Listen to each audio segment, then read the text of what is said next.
Live. What's up, Matthew? How you doing? Doing great. I'm doing great. We've got Tete here with us to share some amazing experience about a recent trip down to Peru and experiences around doing some live recordings during ceremony, which I am fascinated to dig into. Thanks, man. Thank you so much for having me. I love what you guys are doing, and we were talking on the phone before, and I was like, Reality Sandwich, you've been around for a while, man. You're one of the first guys putting it out there. So I'm super happy that you're manning the helm and doing this kind of work, man. This is fantastic, man. Thank you. Appreciate the kind words. Appreciate the love.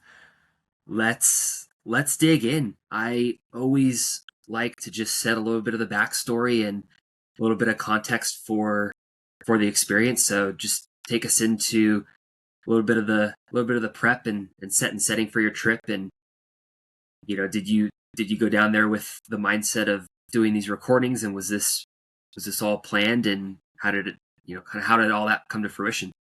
That's a really thanks, man. That's yeah. So the record we're talking about is this most recent one I just released called "Songs from the Jungle," and set and setting is an interesting one, of course. You know, I have to do a little bit of backstory, I think, to say that I've been recording songs and producing records for like over 35 years and have over 400 songs published with people like Carole King, and have a platinum record with the Baha Men and different people and stuff like that. And that's song crafting, right? And that's like you sit down with a group of people. My writing partner, Sam Hollander, is still like one of the top dudes in the game. And it's a bit of a different kind of thing. You're sculpting songs, you're creating songs with a specific purpose. Being in the world of pop music. When I started drinking the medicine, and for 13 years I've been studying with the Shipibo and drinking for 15 years. But when going down there to Peru and being in this field of dieta, what some people call dieta, the Shipibo we call it sama, which is the way that we learn in this tradition, is going into long periods of study where we abstain from things like salt, sugar, pork, red meat, dairy, nothing fermented, no sexual activity, no stimulants, all that kind of stuff. It brings a lot up. And in that process, I can say that probably um, this process of the way that these songs were created was from embodying like deep emotional states, either being in complete gratitude, and letting that sing, or in being what some people would call almost like a depressive state. I don't call it depression. I allow myself to go into a grief. I look up at the sky and see the chemtrails happening and realize what's happening to our water and to our planet. And it affects me. I'm a human being. And I will go into a hole for maybe a couple days. And my way out of that hole is to grab one of my instruments and just start singing.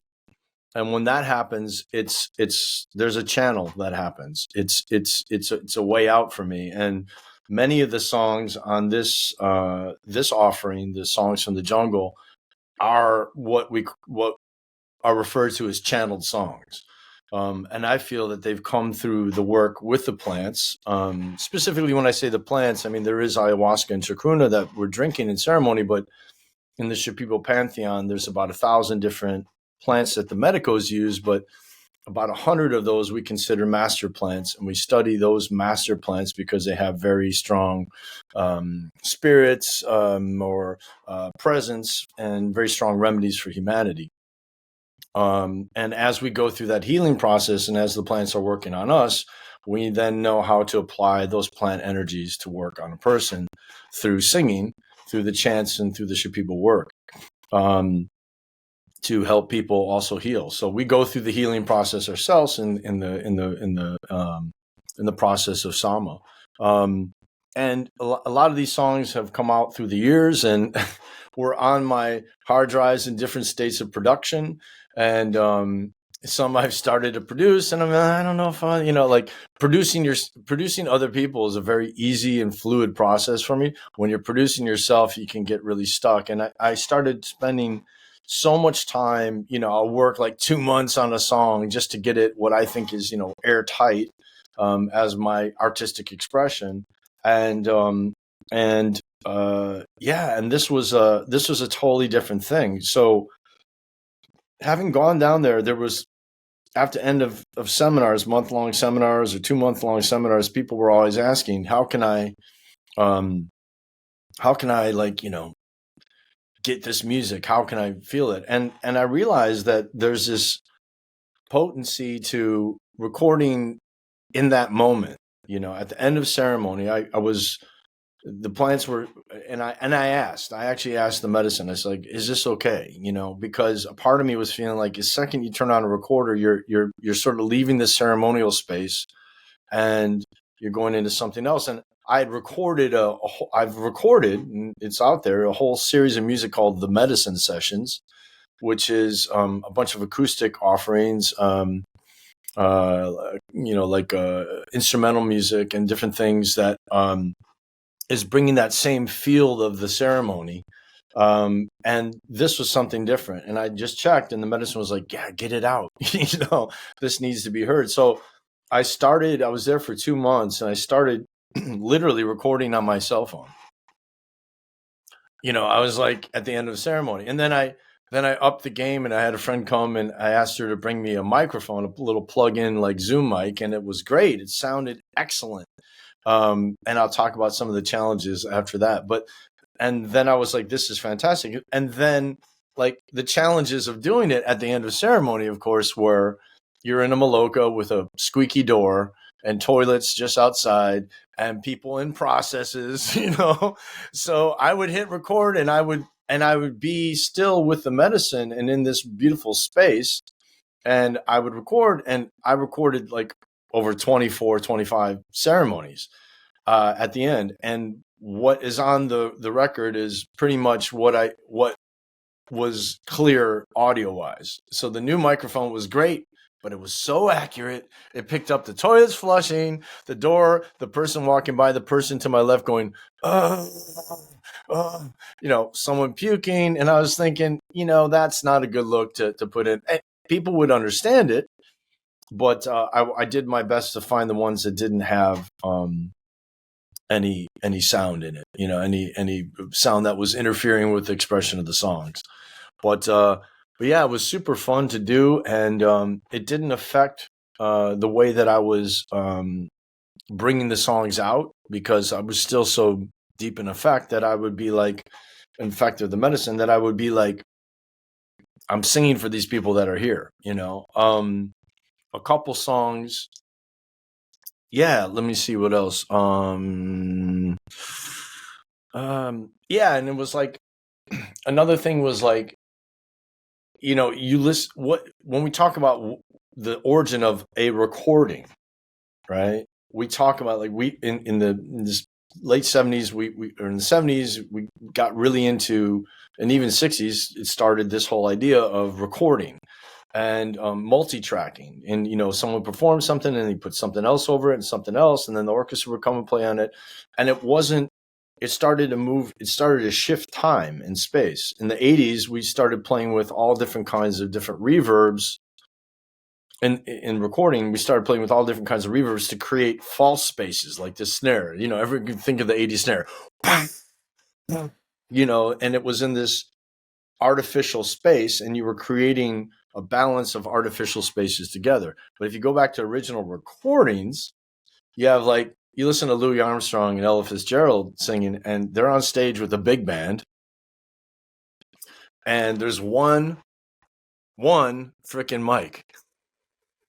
It's just one big ass old ribbon mic, not even a stereo pair. This is before that. One mic, and Louis would stand here with his trumpet, and Ella would stand closer, and the piano player was behind them, and that's why the drummer was always in the back, because it was louder. And then the bass player was next to the piano, right? And then the horns were behind him, and it was getting that balance right. And what it was capturing was like this moment in time and space. That's what was being captured. And that was so potent. You can listen to those records and you can smell the cheap cologne and tobacco and whiskey on everyone's breath. It's, you know what I mean? It's just like, oh, it's so good. And throughout time we did that. So I was like, let me go back to the origin of, which is like recording live music. And this was the most intimate and recordings I've done so far because it's just me with one of my instruments. Either I'm playing a dulcimer or an ngoni, like this African West African harp from Mali called the Kamala Ngoni. And this one in particular is slightly different because it has 14 strings. Typically they would have 8, but this one has a couple extra strings, so you can play it in sort of the range of a kora. And that's another thing is like when channeling these songs through, it depended on what instrument. And I guess I could start talking about the songs. For example, Wolf Song. That's an interesting one because that was the only one that was something old and something new. I actually wrote this chorus to that song. All the things that we do and the things that we say, will they make sense tomorrow? Do they make sense today? When I was 19. And I had a whole song around it. And I was actually in Peru, and I remembered that chorus, and I was like, "That's so cool." And then I had to capo I capoed up my dulcimer, and when you capo a dulcimer, you get a totally different scale. Like it goes from a major pentatonic to a minor pentatonic to a different kind of minor pentatonic, et cetera, et cetera. So when I capoed it up, I was like able to sing that chorus, and I was like, "This is awesome." And then I was like, I completely forgot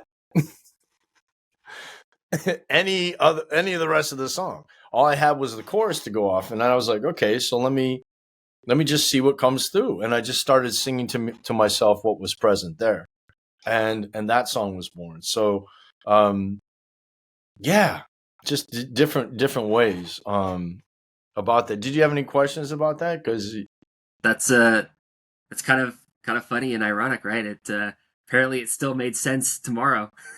The chorus from way back when. yeah, well, it's interesting. I look back, and I was always interested in singing about something that was taking our consciousness higher. That was looking at a bigger picture. Being a kid of the '60s, and there was a lot of music out there that was like lifting people up, and it was good.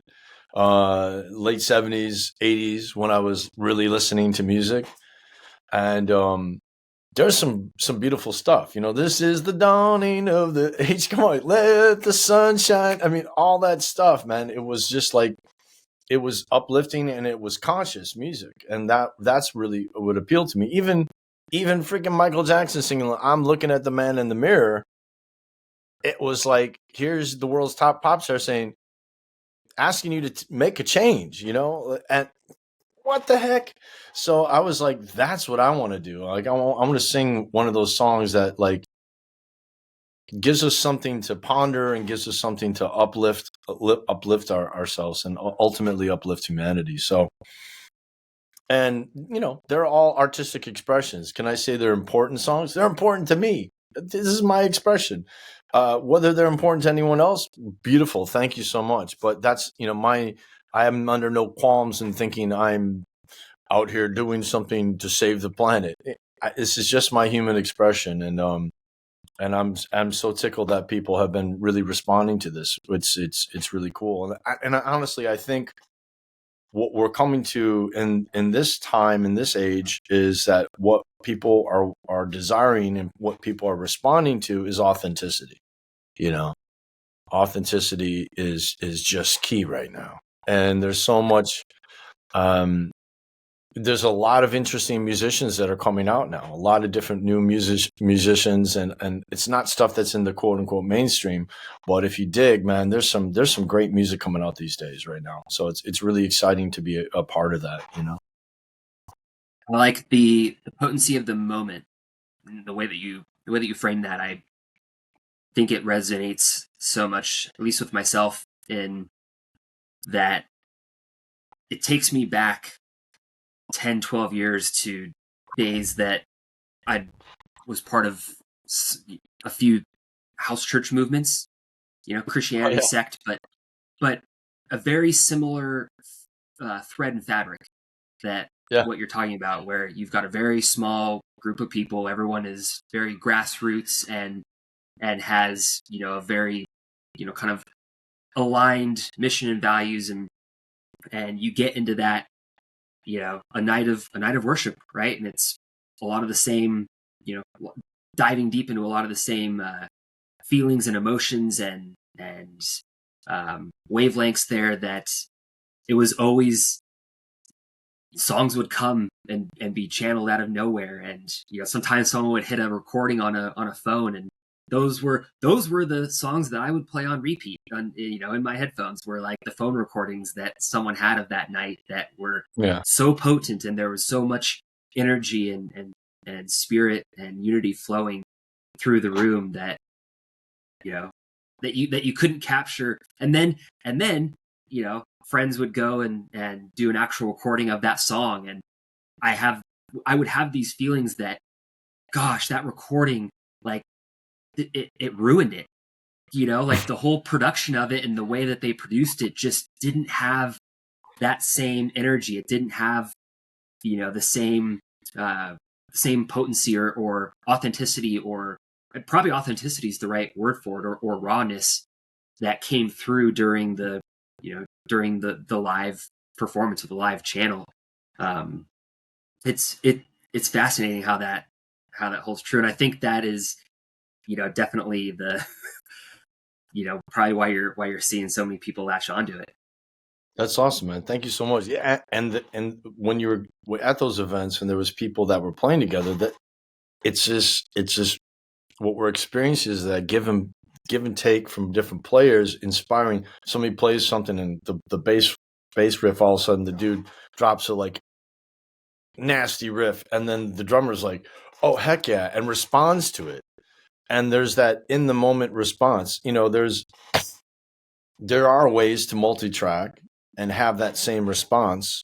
And when I'm doing my productions, I'm mostly playing everything, so I can really tap into that whole thing. I know what's about to and I'm responding. I'm doing my best to be in the moment with that new instrument. I'm playing bass. Okay, now I'm like responding to the thing.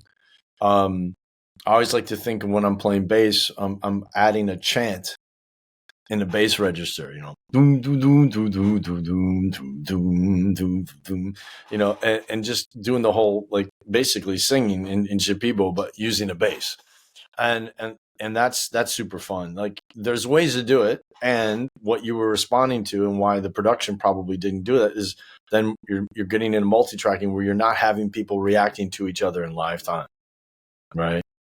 So it tends to take a little something away from it. But you talk about house music, man, and living in New York for 21 years, there was the Sunday afternoon jams where it was like started at 4 in the morning and just went all day long, and people would just come there, and it was pure church, and vocal house was reigning. In the 80s, I lived in late 80s, 88, 89, I lived in Detroit in a 4-unit loft with Juan Atkins, Kevin Saunderson, Derek May, and me and my brother Dennis White, who's now known as Latroit, aka Static Revenger. And we were making house records in out of Detroit, and ended up touring the world with a band called Inner City back in the day. So yeah, I go deep in the house music thing, and it was church. It was like everyone just moving together, and it literally puts you into a trance. You could look scientifically into alpha states and all that kind of things. And yeah, it was positive. The movement back then was positive, and the positivity was infectious for sure. One other thing that you mentioned, and I picked this up too, and you were talking about Shipibo tradition, and during ceremony singing to each person. Yeah. And there's, again, back from my days, there's a beautiful lady that her whole motto and her whole, like, premise for her what she was doing with Christianity was this idea that it's stop for the one. Like, we're all, and we see this today. It's so funny how that things have changed even in 10, 12 years since then, of like the social media influencer. Everyone, all these Gen Zers want to be they want to have 1 million followers, and it's like, how can I talk to 1 million people? And they're missing this point of, just talk to one person.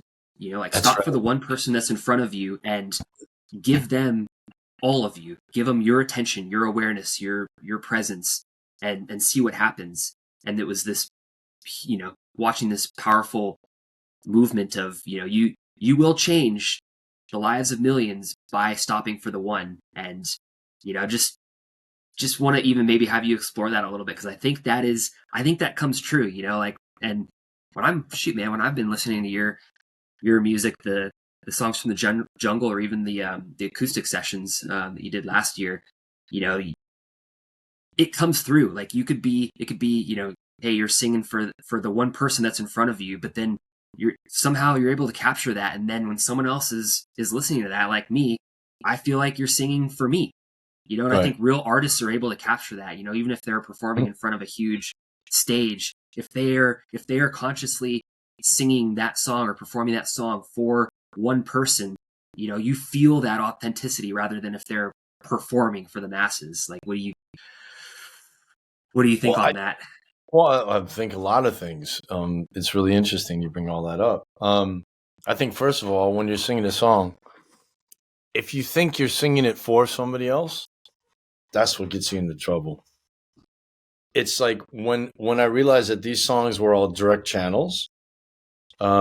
These songs were my guides, whatever you want to call them, bringing me divine inspiration is another way to call it, bringing me a song for myself.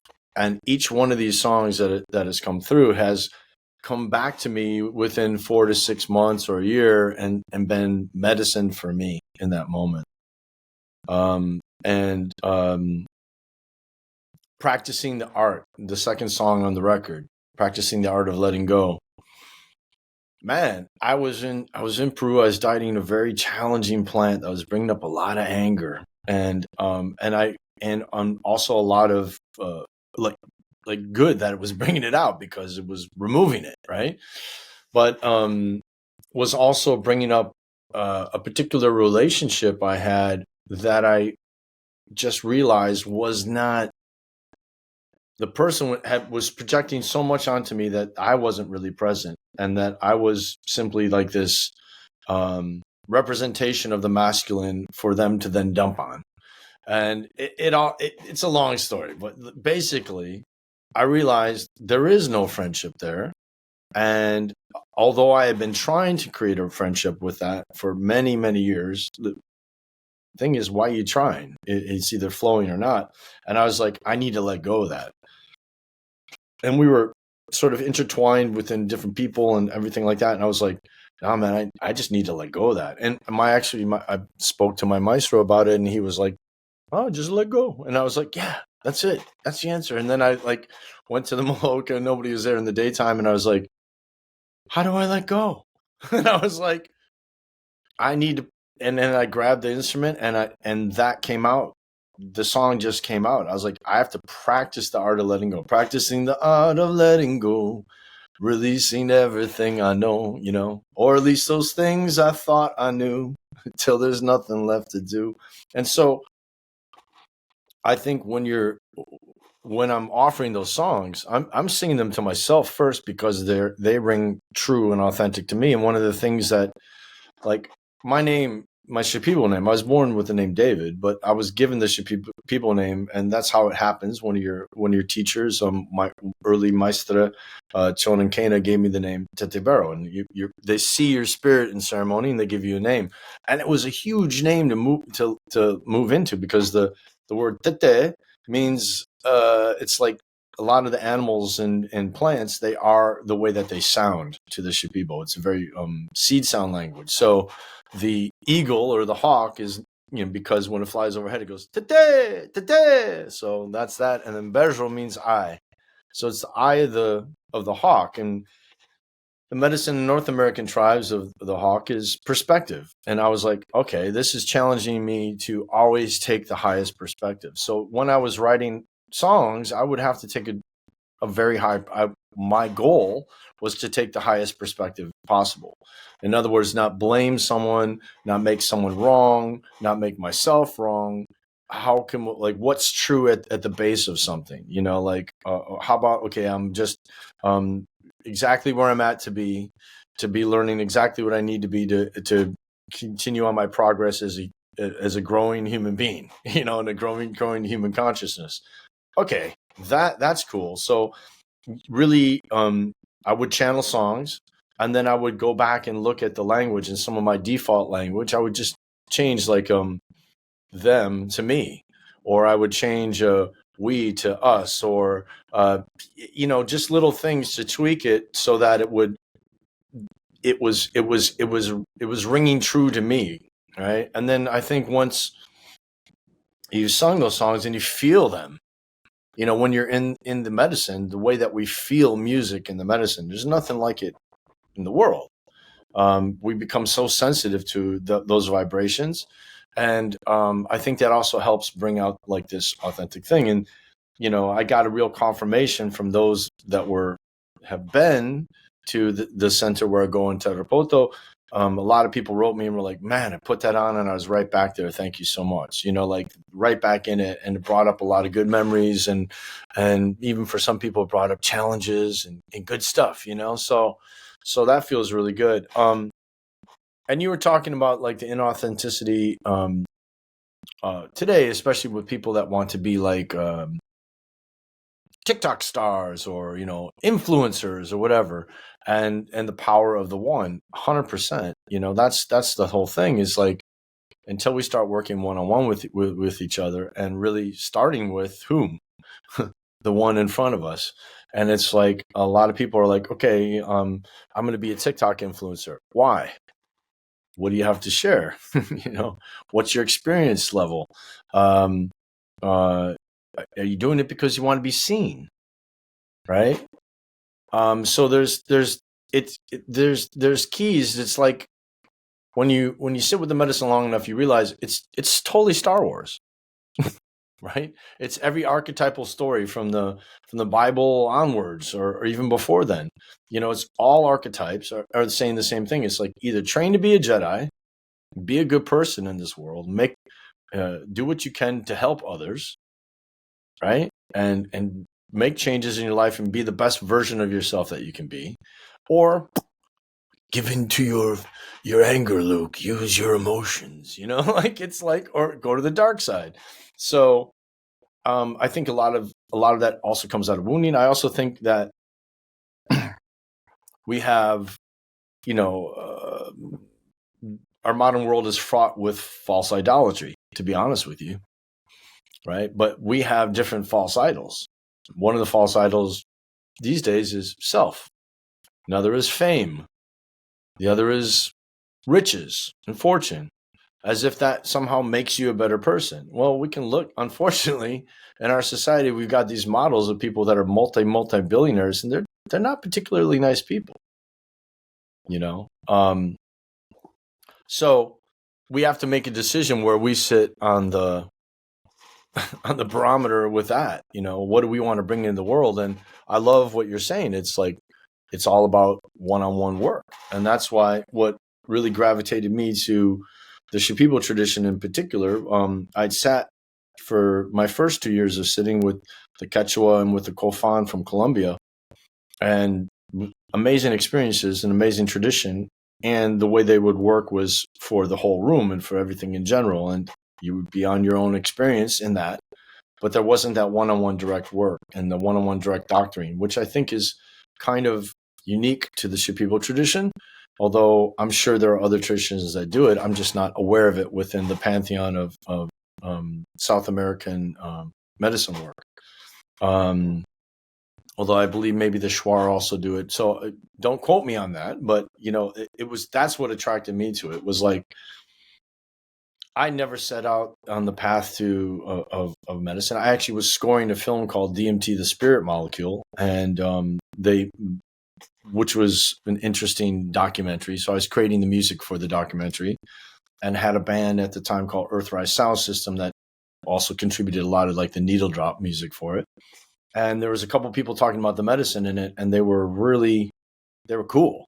And everyone else who was being injected with DMT in the setting of a hospital room at a local university were really untethered. And I was like, I was kind of interested, and I turned the movie in on a Wednesday, and the Thursday morning, the first email was an invite from my friend to go to Peru and sit with the medicine. And I was like, okay, I'm down. What do I got to do? And I knew nothing about it.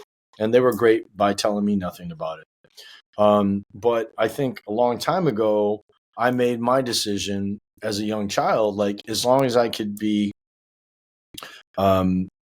expressing music, that would fulfill my life. You know, that my happiness was based on my ability to be expressing music. So in my lifetime, you know, being a writer for other people, I was doing music. Great. Being a producer, I was in the studio every day. Great. I'm creating music. Got the opportunity to be in a off Broadway play in New York City when I first arrived there in '93, and it was called Stomp. And I was like, I went to see the show, and it was with original British cast, and I was like, oh, great, this is music. I can do this. This is what I've been doing since I've been 4 years old, playing on the pots and pans and everything. So I was like, great. And I ended up being part of the first US cast in Stomp back in the day. And it allowed me to be a musician. And when I finally experienced, not finally, but when I did experience the Shipibo tradition, I could see, and well, first of all, I was chanted to, and I could feel the way that the chants were literally pulling things out of me, and like doctrines were happening, and of things that I was aware of that needed pulling out. And I was like, okay, this is the coolest for me. This is just my thing. This is one of the coolest expressions of music that I've ever seen, is to sing for someone's well-being, to sing for someone's the well-being of their, not only their body but of their soul. And I was like, okay, I'm in. What do I got to do? Do I got to go live in a hut in the middle of Peru? And but whatever it is, I'm ready to start to learn this. And I took it very seriously when I started. I even stopped producing music for quite a amount of time. And friends were like, "What are you doing?" And I was like, "Look, you go off to school and do 8 years of masters and doctorates, and this is what I'm doing. But I got my jungle doctorate, right? So it's just a little different. But yeah, that I don't know if any of that sort of touches on what you were saying, but those are just some random thoughts about that. That directly touches on it. Yeah, absolutely. To the next degree, I like where you took it. As I think that's kind of where I've come around to as well. Is, you know, stopping for the one starts and ends with yourself as well. 100%, 100%. And you had said Any other? you said you wanted to talk about some of the songs. I mean, I have something fun to share with everybody. Yeah, Let me see. definitely. Like, turn this on here. So there's this one of the, we were talking about the challenges of recording the music in Peru, and the last song on the record is called Big Red Sky, which was I spent when I was in New York, I was working at a place called ICEC, Indigenous Cultural Education Center, and they were doing sweat lodge and teepee ceremonies and pipe ceremonies and prayer ceremonies and work weekends where we do stuff like plant native tobaccos and all this kind of stuff. A really amazing place that was holding a lot of indigenous knowledge. Met a lot of Mohawk and Seneca there. Some people that really changed my life, and got me going on a straight path instead of the path that I was previously on, and really helping me move through. And so this song just came through very naturally as a thank you song. And it talks about the big red sky in reference to the red road, in reference to the red people. And in particular, thanks the Shipibo, the Lakota, and the Mohawk in the bridge, each in their own language. But it starts out and it's talking about the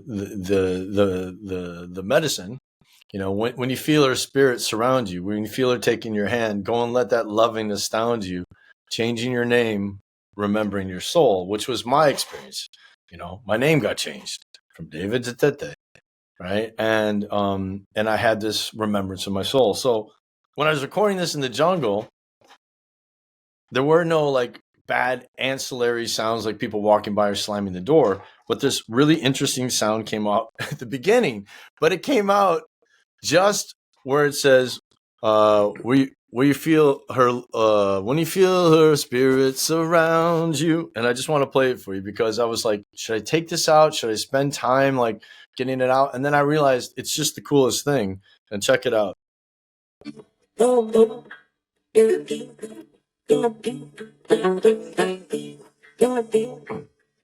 we go. When you feel the spirit surround you. I don't know if you can translate it there, but there's like this, and I was like, "What is that noise?" And I couldn't figure it out. And it's obviously from this really good mic I was using. It was some sort of flying insect, but it comes in and it goes like to the beat. And you can put this in a movie and nobody believe it. And that's how like that's what sort of happens in the medicine world. Like things happen that if you put it in a movie, people wouldn't believe it. That's how it's real. And it's kind of funny because then it echoes a place where I go to later on in the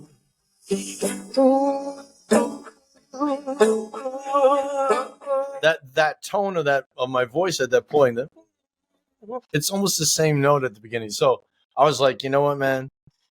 I could call this guy to like try to remove the noise. No, that's staying in there, man. That was like when you feel the spirits around you, and I was like, that's just the coolest thing. So yeah, that was a super fun one.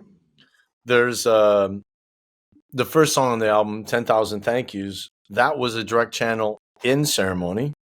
Once again, birthing songs from a channel, like embodying this deep emotional state. And I was just so freaking moved. It was at the end of a month-long dieto process with a bunch of people that have come from Hungary and Romania and different places all over the world. A couple from America, some from South America, and just being like in this bathing in this like gratitude that there are people coming committed to their own healing, and collectively each one doing their part to raise the vibration of human consciousness and their own self-awareness. And once again, how does it happen? One at a time, like you're saying, one person at a time. And so I just literally grabbed my Ngoni and just started flowing this one night, and I was like, we traveled 10,000 miles just to get here now. Because a lot of these people did, and then it just kept flowing. And I don't fancy myself like any sort of freestyle kind of person necessarily, but man, it happened that night and it was so special. That isn't the night that it happened. When it happened, I wasn't recording, and it was actually the fall before, or the spring before I come back. But that song was born directly out of that experience of just having immense gratitude. And this is one of the things that I think can really shift people's life in the ceremonial space, is that sense of gratitude. Like, wow, okay, you know what? I've been through a lot, but I'm alive and I got this chance to do something beautiful today. And how grateful I am to my parents for bringing me into this world, how grateful I am to have like amazing friends around me, all that stuff. So that song 10,000 Thank Yous was directly born out of that. We talked about practicing the art. There's another song, Brother's Song. I was down there in Peru last year, I believe, and had a moment on a day off where I went to a stream, and some stuff came up about my father. And my dad did the best job he could, and definitely had some shortcomings and some stuff, and particularly around his relationships with women. And I sort of felt some of that stuff come up, not only in myself, but in the field of young men that were there. And there were some friends of mine that were embarking upon relationships, and I could feel this discord, and it hit me so hard, and I was just climbing back up the mountain to go back to the center, and just had to stop and told everybody, I'll meet you back in there, and just sat there and had a good cry for a while, man. And then after that, just walked straight in the studio, grabbed that instrument and started playing and sang, and it was over 10 minutes long, and what came out is what I then wrote down and translated, and had to read the lyrics in ceremony. And I grabbed one of my brothers, Mike Gazzo, who is there with us and is a great guitarist. And I said, here's the changes. Let's just go for it. And he's playing guitar. And this was actually recorded slightly different than this last fall. It was recorded in the spring when they were there.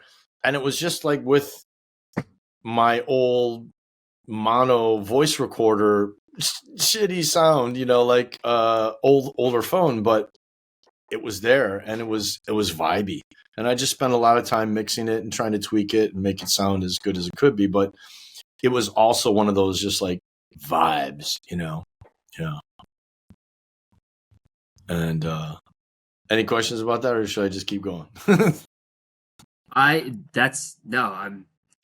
enjoying listening to you talk about each one. Oh, cool, man. One that I'm curious on is the gift. I know that one I think was on both your last albums, and personal favorite of mine. But I think it also touches on the one that the 10,000 thank yous of, just the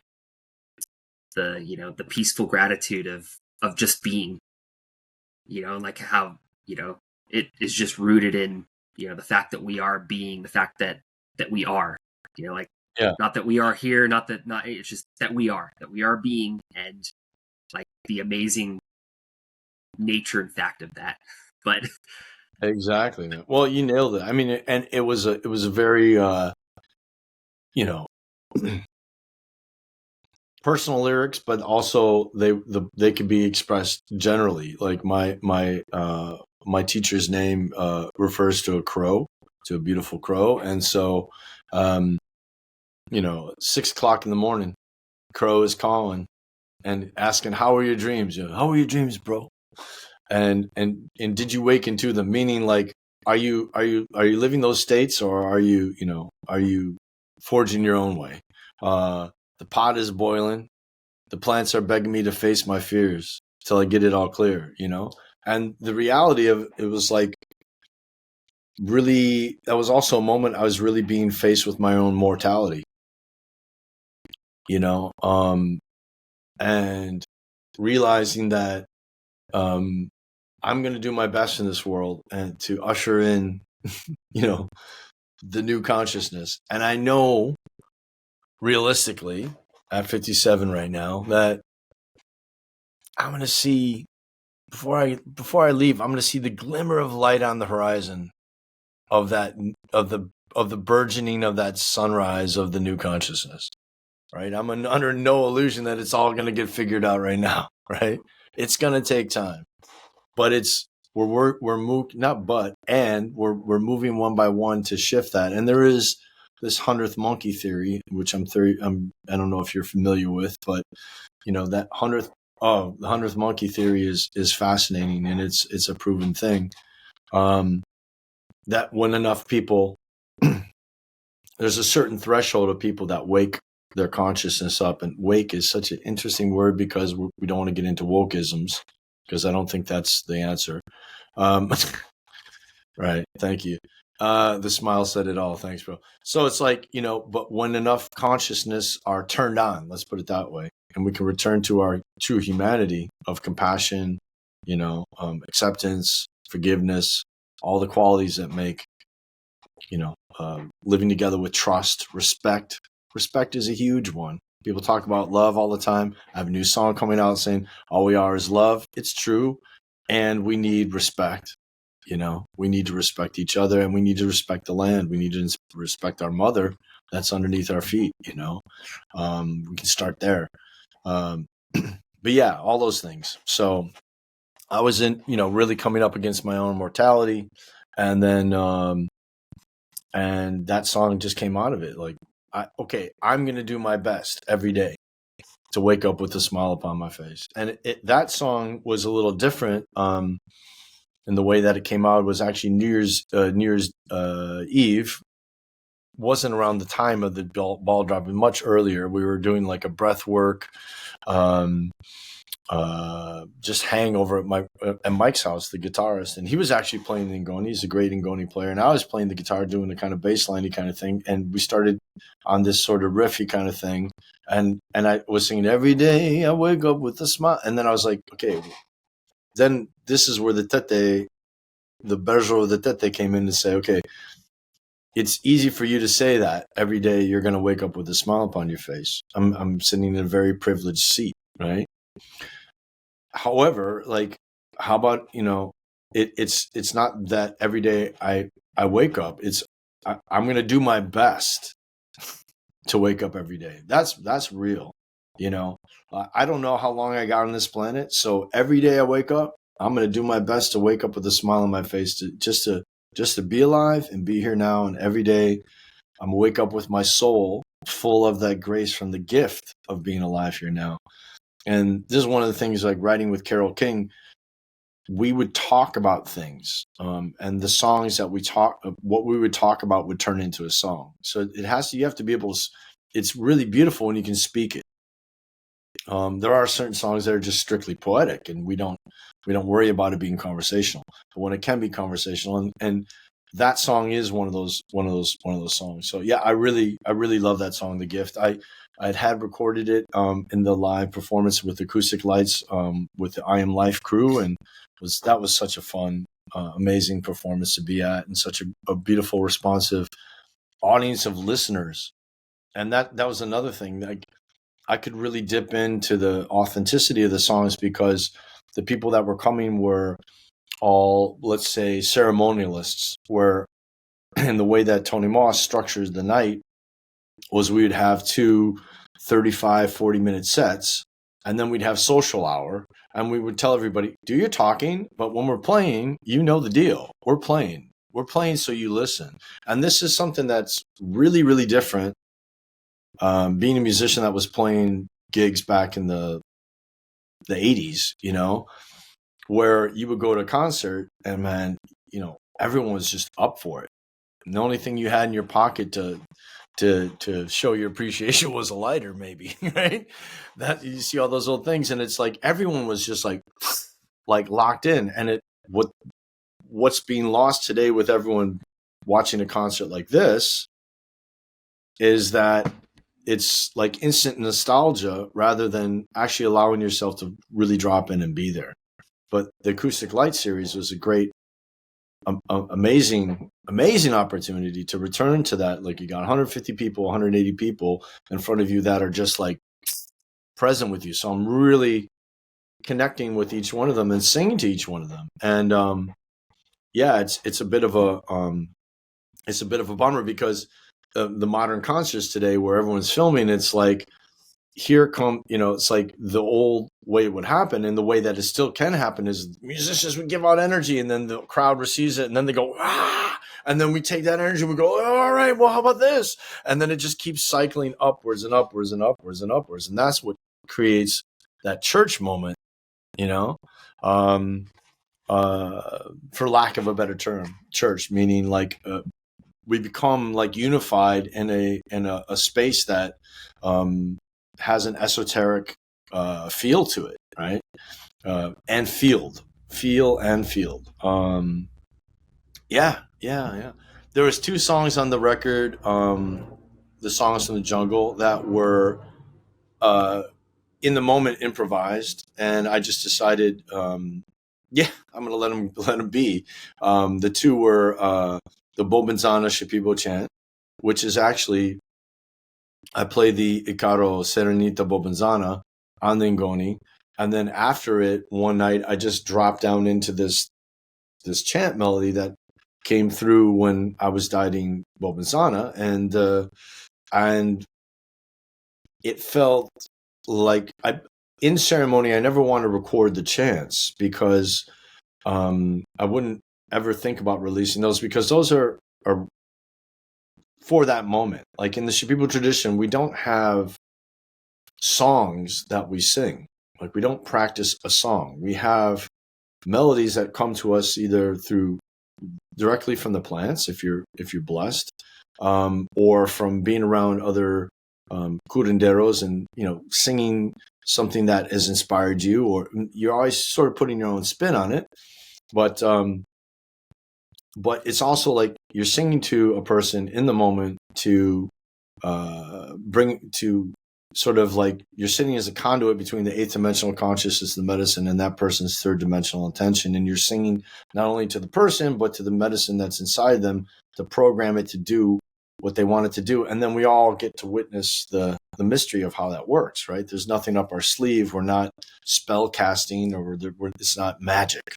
It's just the energy of the plants directing the energy of the healing of the medicine. And that's a very personal thing, right? That wouldn't be released. But I have been thinking about recording more chants that are like universal. And this one happened to be like one that I thought wasn't specific for one person. It was sort of to the room, and it was more of a general thing. And I thought, yeah, this sounds kind of cool. And it's raw, but that's how we chant. And I couldn't reproduce that chant because this is how we do it in Shipibo. It's kind of like the only way I can explain Shipibo chanting to someone who's a Westerner, the only reference point I have is to say it's kind of like freestyle hip hop, only we're singing in Shipibo. Meaning we never know what we're going to sing till we actually sing it, right? So, some would say you're just over there speaking in tongues, praying in tongues. Yeah, it's not. I'm just messing with you. Yeah. But that's also cool. Well, however it works, man. The power is in the vibration, not necessarily in the word. The word is important, but it's not everything. There's more about the intentionality that you're putting behind it, and how pure of a channel you're opening right then, versus the expanse of your vocabulary that you use to express what you need to say. Like there's some people could say like, I'm cleaning out that minuscule like molecule of darkness, and then I'm filling it in with light, and I'm taking that and dumping it deep into the earth to feed the mother. And there's another guy that just goes soa baingi, which means cleaning I'm doing, in the third person as the medicine, right? And he just says that over and over and over again. There's a famous maestro, and that's all he sings, man. And you don't know what he does, but man, you feel so good afterwards. You feel so clean. So it's like, what was he doing mentally behind his chant? What was his intentionality? What was he tied to? What plants was he tied to? There's a lot more that goes into the technology. I hate that word, the tradition actually of chanting, than just the vocabulary. I met a lot of Shipibo that could define everything like that, and they sing so, right? But very, very, very, very, very effective. Yeah, so that song, the Bobanzana Shipibo chant, I put freestyle next to it just so it could be known. And then there was another one called Time Has Come, which was a really crazy thing. I I got like hit in ceremony with the presence of John Lennon one time. And I was like, John, brother, thanks for showing up. Like, check you out. Like, thanks, man. And he was like, he was very encouraging. He's like, just keep singing. And then that melody came out. And I hadn't thought about it for years. And I was there in the fall, and I just started singing it. I was like, I was really deep. I was gone. And I just improvised. It's just an improvisation. So as Time Has Come also says freestyle. Song pretty much makes sense. At one point, there's one lyric I still can't understand, but that's okay. That's okay. It was a vibe, and I just thought, man, I want to put that out there. I want to add to that. Yeah, let's see. I can talk about maybe another song if you want, or I just don't know how much time you have. Yeah, anything that you want to chat on. I've got a few moments. Cool. But there's one other song called Insanity, and I had released this as a single maybe 2 years ago, and it was sort of like, or a year and a half ago. And it was, this song Insanity was one of those songs that was born out of grief. It was born out of the grief of what I like to call the lockdown when it happened, and all the shenanigans that went around that. And rather than being in a space of pointing fingers and saying this person is wrong and I'm right and all that different stuff, the simple answer that came up for me was like, look, God knows I'm alive. That's good enough for me. Like, I'm gonna stick with God, and I'm gonna stick with and God is whatever you want to call it. God, creator, source, the great architect. It doesn't matter to me as long as we realize that there is a higher power orchestrating everything. And so my simple answer to what I was feeling during the lockdown was like, God knows I'm alive. Like, I don't have to prove my aliveness to the government, for example. Like, that didn't make sense to me. And so it was really, and so I recorded it. And when I recorded it, I was actually recording it because there was a film that was considering it maybe being in. I did this big, massive production with strings and mandolins, and I love the song. It's fantastic. And I love this recording of it even more because I played it from a really gentle and sensitive place. And there was so much, I listened back and, I'd taken about 2 months of a break of even listening to the stuff and really didn't spend much time. It wasn't a long process to take something that was just a 2-track and EQ it, get it right, and then master it and get it ready for release.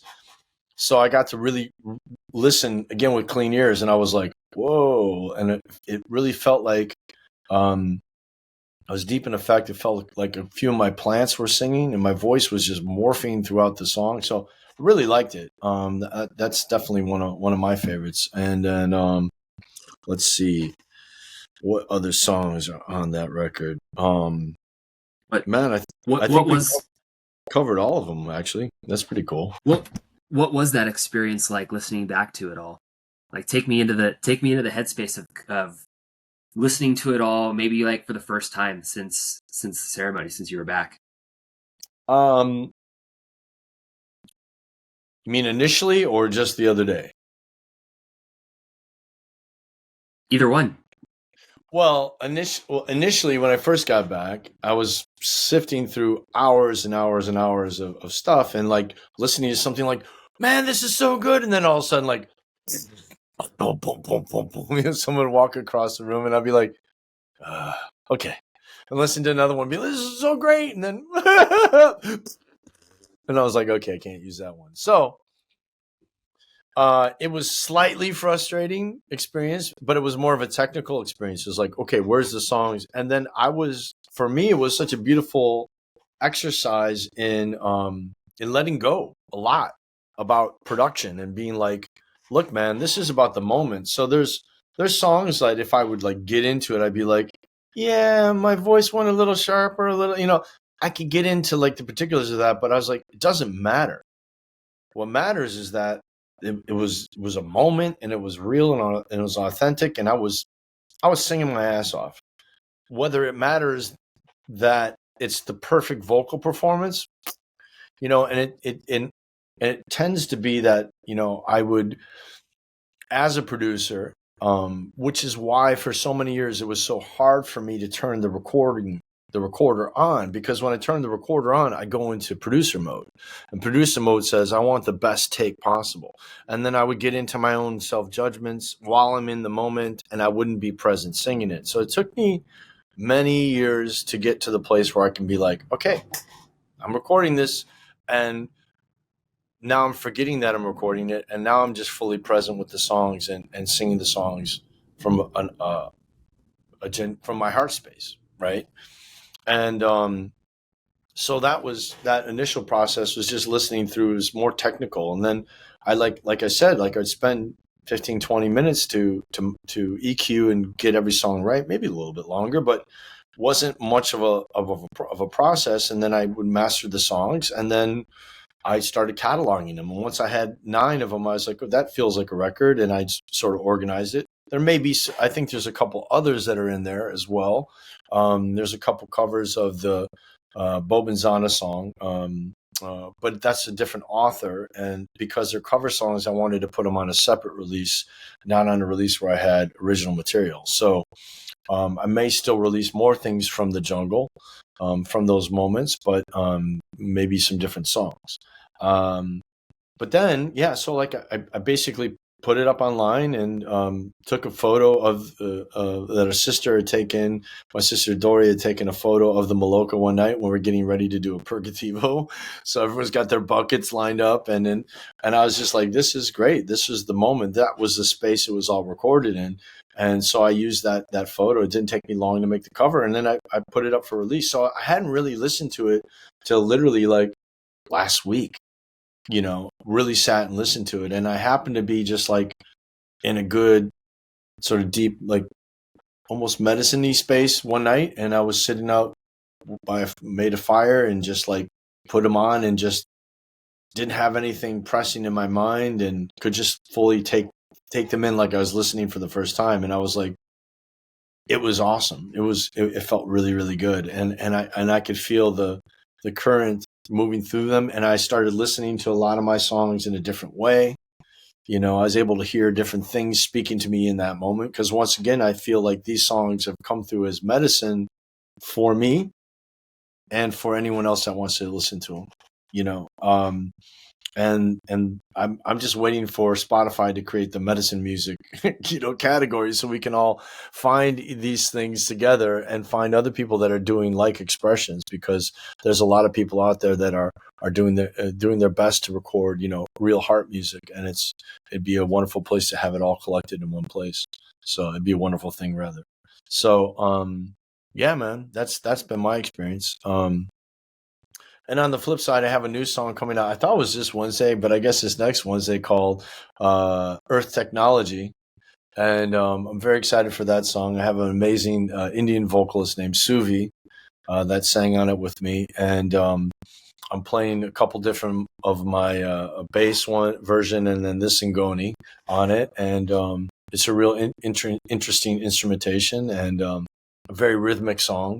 And it's just a feel good song. It's and the idea was like Earth Technology. There's like, if you've ever sat in a pipe ceremony, it's really interesting. Like a Westerner will look at a chanupa, which is a long wooden stem in a stone bowl, and they'll say, "Oh, like, yeah, it's a pipe, right?" But when you take that bowl, which is the feminine receptive part, and you take the stem and you put that in the bowl, the masculine aspect, you create this balance of masculine and feminine. When you sing the right songs and load that pipe in the right way and pray with that pipe, man, I've been at a pipe ceremony where one woman, she prayed because she understood how to pray. You don't pray for things that if someone's suffering from something, you don't say, I want them to I don't want my dad to suffer from cancer anymore, because Creator hears cancer, right? So when you're praying, she knew how to pray, and she said, I see my father from 1 month from today to be in his full vitality and health, and to call me and tell me so. And we're like, oh, so we all prayed in that way. And a month later, her father, who had been suffering from stage 4 cancer that had metastasized in his bone marrow, went back to his doctor, and his doctor said, what did you do? You've got no cancer in your body. So the Earth Technology of a chanupa is that when you put it together, it's a cell phone directly to Creator, directly to God. And when you do it in a good way, and you believe it in a good way, it works. And I've seen it. So, I started thinking about the Earth Technology of my Ngoni, and it's kind of interesting. It's like I was just looking at it. I was like sitting on one weekend. I was like, what does this look like? It kind of looks like a satellite dish, in a way. I have a bigger one that more so looks like a satellite dish. And I was like, yeah, and it's bring down a frequency, and I can sort of tune into what star system I want to bring it in. I don't know. There's like interesting things, having fun with things, but there's also, there was this movie, The Matrix, and it talked about this matrix, and they talked about a very technical matrix, and that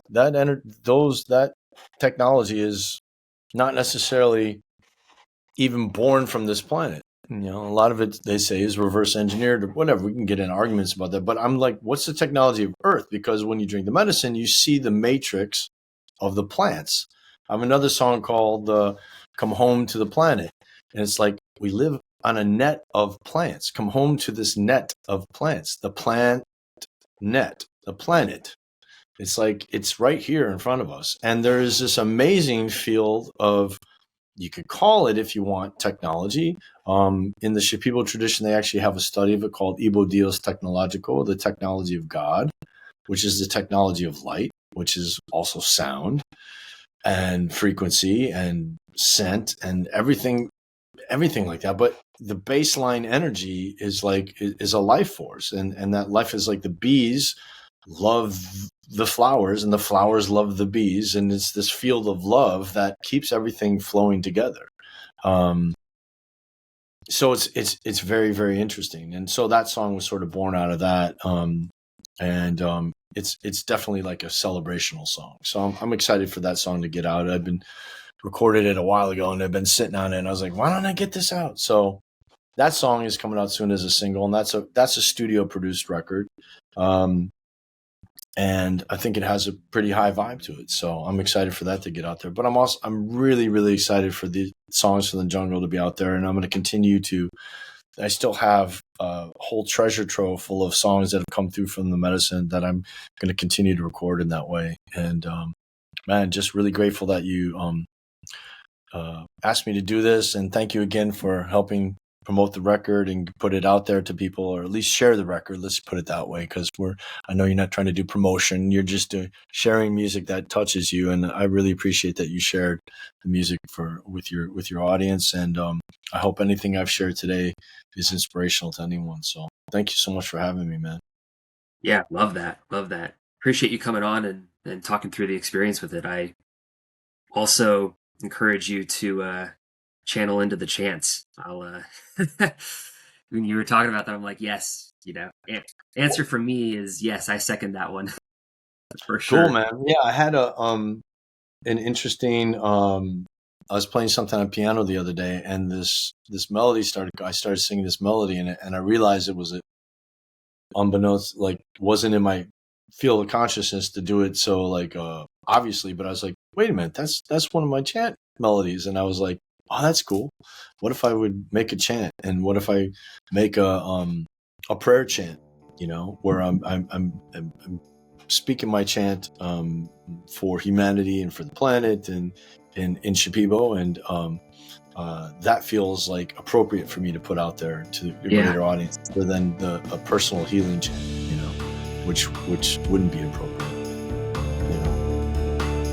Yeah. Well, keep me looped on that for sure. But yeah.